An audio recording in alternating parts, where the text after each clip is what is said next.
Tensions are running deep in Ukraine, even as Russia maintains it's not planning a Ukrainian invasion. Its troops are carrying out area drills just 75 kilometers from the Ukrainian capital, Kiev. 2 Russian long-range strategic bombers took part in joint military exercises with Belarusian air forces. According to the Russian Ministry of Defense, the Russian strategic bombers conducted maneuvers for approximately 4 hours in Belarusian airspace. The mission came as the Kremlin moved troops from Siberia and the Far East to Belarus for joint military drills.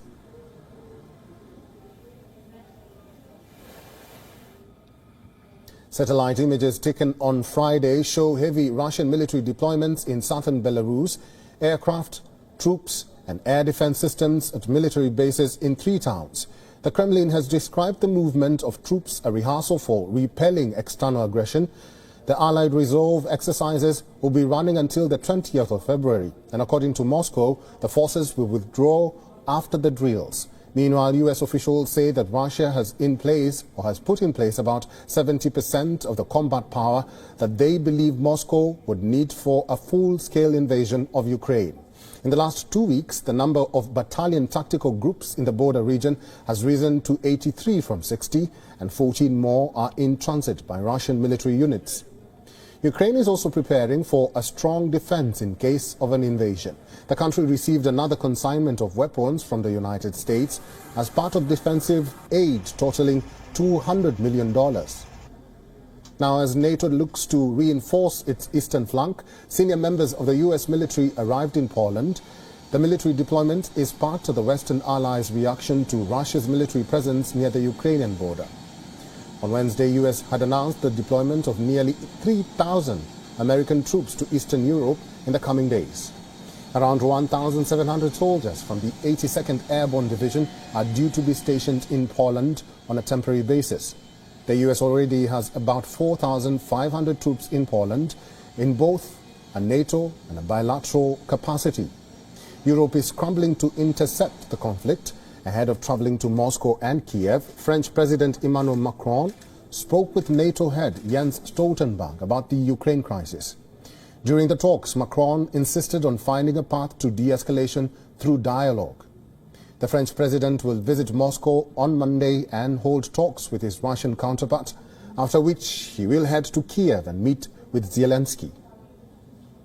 Well, for more updates on this, our executive editor Palki Sharma is joining us live from Ground Zero. Hello, Palki, and good to see you. Welcome to this broadcast.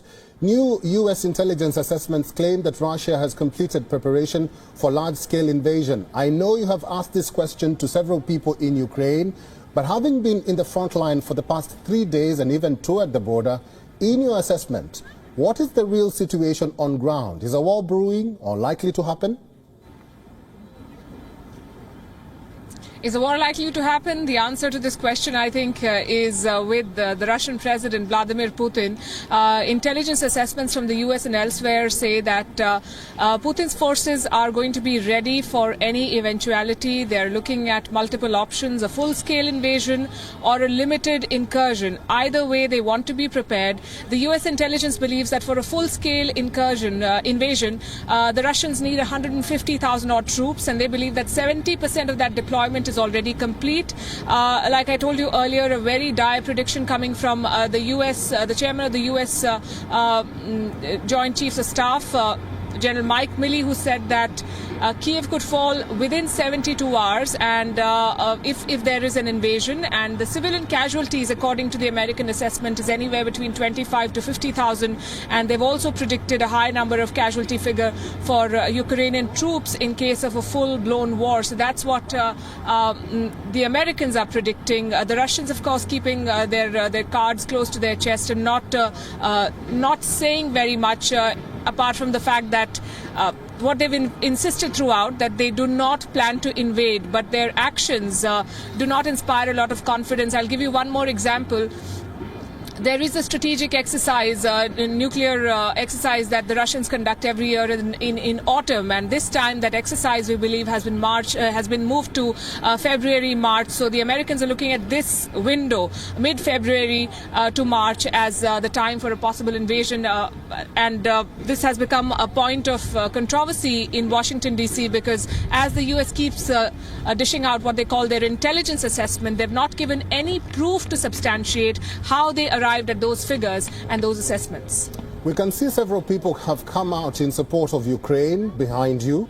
Have you managed to speak to some of them, and who are they voicing their anger or frustrations to? Well, they're very angry with the Russians. That thing is very, very clear. They say that Ukraine is a sovereign nation and Ukraine has every right to exert its sovereignty, to express it, and to choose its own path, to determine its own path. If it wants to join the NATO, there should be nothing and nobody stopping Ukraine from joining the NATO. We've spoken to many people here, and they came out in sub-zero temperatures. It's been snowing intermittently here in the city of Kiev, but we saw people of all ages, all nationalities come here and wave their flags, including a lot of people from India and the US and Canada, among others, singing the Ukrainian national anthem and chanting "Long live Ukraine." And we subsequently spoke to many of them who said that what the Russians are doing is absolutely unacceptable. They're also indulging in charity. They are collecting money for the Ukrainian troops. Should the eventuality arise, should there be a war, they want their country to be prepared monetarily and otherwise to take on the invaders. This may sound ironical, but the Ukrainian presidency has just issued a statement and said that the chance of a diplomatic solution is higher than military escalation. Russian ambassador to Washington has also insisted that Russia is not planning to attack Ukraine, like you said there. What do you make of this? Some truce in the offing, perhaps? I think a lot of these statements are basically part assessment and part wishful thinking, I think, for want of a better expression. The Ukrainians do not want a war. The Ukrainians know that despite all the preparation and all the military drills that they're conducting, they're no match really for the Russian forces. And the American assessments, like we just discussed, have said as much. They've said in case of a full-blown invasion, no matter how many troops the Americans are sending, all of the NATO deployments, all of the sending of weapons and equipment, they've said that Kiev will fall within 72 hours. And I think those who sit in the government in Kiev also realize that, which is why they do not want a war, which is why the government here in Ukraine is hoping that diplomacy will deliver and it won't come to a war. And they're really banking, I believe, on their European partners to be able to talk to the Russians and find a middle path. My final question to you, Palki, will the forays made by leaders from France and Britain yield any impact in de-escalating the tensions in the region? Sorry, you'll have to repeat that question, Eric. I'm sorry, I couldn't hear. There's a lot of noise around me. I said, will the forays made by leaders from France and Britain yield any impact in de-escalating the tensions in the region? If I heard you correctly, will the talks make an impact in de-escalating the situation? We hope so.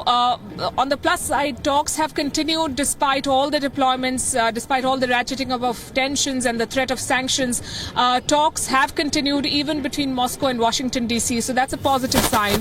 On the minus side, talks have not delivered anything, and Russia has made demands which the West finds absolutely unacceptable, and Russia does not want to change its demands, and the West does not want to deliver on those demands. So it's a classic stalemate, as we've been seeing.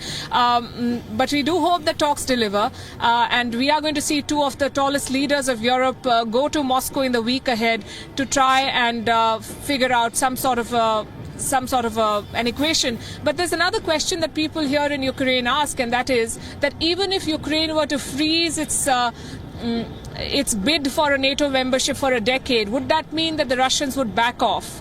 and let Ukraine be? Or would that still mean that the Russians will try and impose their will on Kiev? And that is a question I think that all sides in this conflict need to find an answer to. Is the NATO membership bid of Ukraine just a pretext for Russia to assert itself, or is it the only reason why Russia is doing what it is? Live from Kiev, Ukraine, WION Executive Editor Palki Sharma. Thank you very much for your insights and for talking to us today. WION is now available in your country. Download the app now and get all the news on the move.